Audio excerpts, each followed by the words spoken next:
दारा सिंह प्रजापति जैसे जैसे ख्याति प्राप्त कर रहे हैं वैसे वैसे ही ऐसा लगता है कि उनके विरोधियों ने भी अब विरोधाभास शुरू कर दिया है।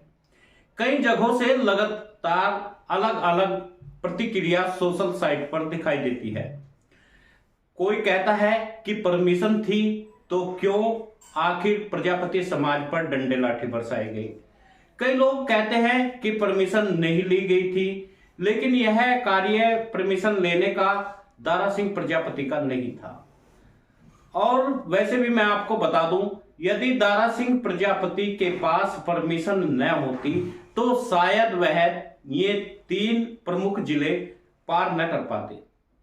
दारा सिंह प्रजापति हरिद्वार से चलते हैं और मुजफ्फरनगर में वहीं के जिलाधिकारी के कार्यालय पर रुक जाते हैं और वहीं पर प्रजापति समाज के लोग रात्रि को विश्राम करते हैं। उसके बाद यह यात्रा मुजफ्फरनगर के बाद सीधी जाती है मेरठ में, तो मेरठ कलेक्ट्रेट में प्रजापति समाज के लोग रुक जाते हैं। उसके बाद यह यात्रा आगे बढ़ती हुई जाती है तो वह गाजियाबाद जाती है, लेकिन वहां पर उन्हें रोक लिया जाता है। यदि परमिशन न होती तो शायद दारा सिंह प्रजापति ऐसे नोक झोंक न हुआ होती। परमिशन जब तक यदि परमिशन न होती तो शायद उन्हें एक वेंकट हॉल में नजरबंद न किया होता। ये तमाम बातें आजकल सोशल साइट पर अफवाहों का जो बाजार है वो लगातार गर्म इसलिए भी होता हुआ दिखाई देता है क्योंकि दारा सिंह प्रजापति लगातार घोषणा कर रहे हैं समाज के युवाओं को और समाज के लोगों को चुनाव लड़ाने की। ऐसे में इस तरह की प्रतिक्रियाएं आनी स्वाभाविक है, लेकिन एक जो अहम बात है वो मैं भविष्य के लिए तथा उन तमाम लोगों के लिए कहना चाहूंगा जो जहां वास्तव में चूक हुई है।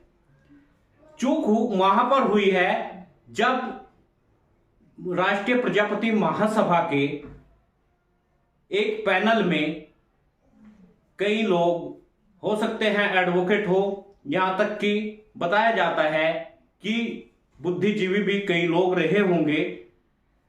जिस समय यह यात्रा गई और वहां के एसपी ने कहा कि आपको हम एक प्राइवेट वेंकट हॉल में ठहरा देते हैं, उस समय किसी ने भी उनसे रिसीविंग नहीं ली।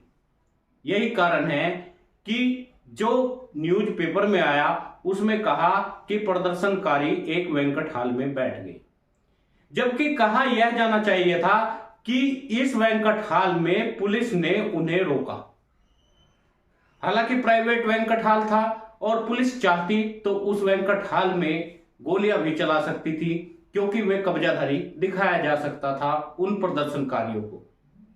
इसमें गलती उन बुद्धिजीवियों की है, वे जो बुद्धिजीवी लोग थे, जो तथाकथित वकील थे और जो इसका सारा श्रेय लेना चाहते थे।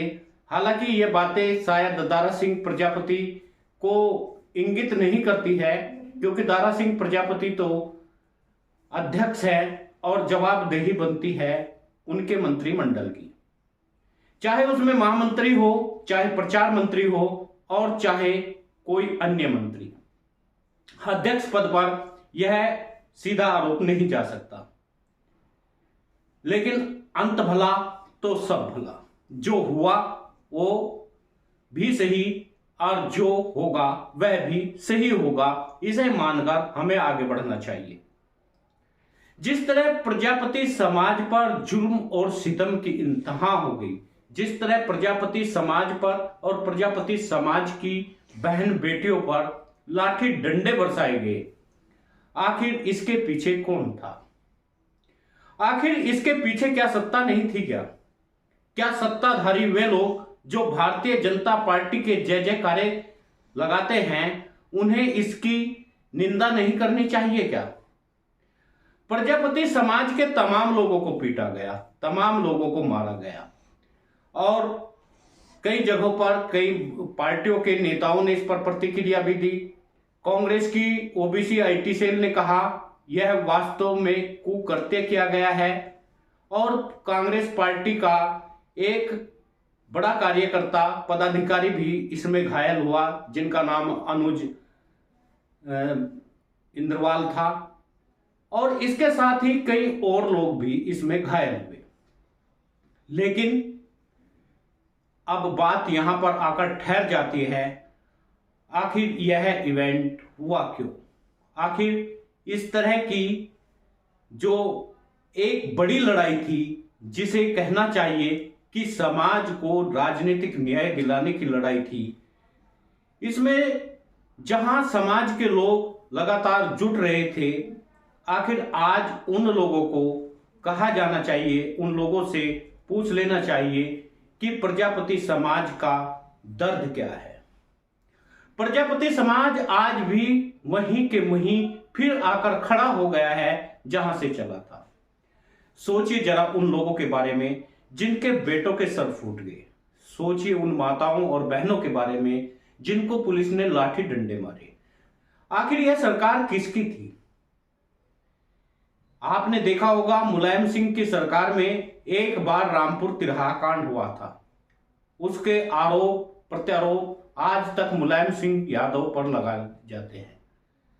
लेकिन क्या यह योगी आदित्यनाथ पर आरोप नहीं है क्या? कुम्हार समाज को, प्रजापति समाज को जिस पुलिस ने पीटने की का एक जघन्य अपराध किया, जो इतिहास का काला पन्ना था, जो काला कुकृत्य था, उसका आखिर जिम्मेदार कौन है? जहां एक तरफ प्रधानमंत्री नरेंद्र मोदी कहते हैं कि मैं ओबीसी हूं और ओबीसी समाज मेरा है और मैं ही सबसे बड़ा ओबीसी हूं, क्या ओबीसी होने का मतलब यह है कि आप ओबीसी पर डंडा चलवाओगे? आप ओबीसी समाज के युवाओं के सर फोड़ डालोगे, उनकी टांगें तोड़ डालोगे? आप उनकी महिलाओं को और उनकी बेटियों के ऊपर डंडा चलवाओगे? ये तमाम सवाल है। अब समाज को इस चीज के ध्यान देने की बात है। आज से ही आप इन डंडों के घावों को खुदरेलना शुरू कर दीजिए और उन टूटे हुए चप्पल और जूतों को याद करिए जब आप दौड़ रहे थे और पुलिस डंडा लेकर आपके पीछे भाग रही थी। आप उस दृश्य को याद करिए जहां आपकी बहन और बेटियां पीटी जा रही थी। आप उस दृश्य को याद करिए जब आपका ही नेता आपकी ही आंखों के सामने पीटा जा रहा था और आप चुप थे। किन्हीं लोगों के पिता पिट रहे थे तो किसी का बेटा पिट रहा था। यह तमाम कुकृत्य साहिबाबाद में हुआ, उस धरती पर हुआ और उस समाज के साथ में हुआ जो आदि समाज है, जो इस समाज की, इस दुनिया की नींव माने जाते हैं। भगवान दक्ष प्रजापति, उनकी संतान को गिरा गिरा कर पीटा गया, उन्हें नीचे सड़क पर लेटा लेटा कर घसीटा गया और घसीट घसीट कर में उन्हें ले गए गाड़ियों तक। थाने में एफआईआर दर्ज की गई और कई लोगों को बलवाई बता दिया। यह उत्तर प्रदेश पुलिस का घिनौना चेहरा है। आज प्रजापति समाज अपने हक और हिस्से को जब मांगने की बारी आई तो सरकार ने उन पर डंडा चलवाया। यानी आपको आपकी उस मित्र का पता चल जाएगा जब आप उनसे हक और हिस्सा मांगोगे। साथियों, आपसे निवेदन है, समाज के तमाम लोगों को आप जागरूक करिए और वीडियो को ज्यादा से ज्यादा शेयर करिए। न्यूज चैनल यदि आपने सब्सक्राइब नहीं किया तो कर लीजिए ताकि हर खबर आप तक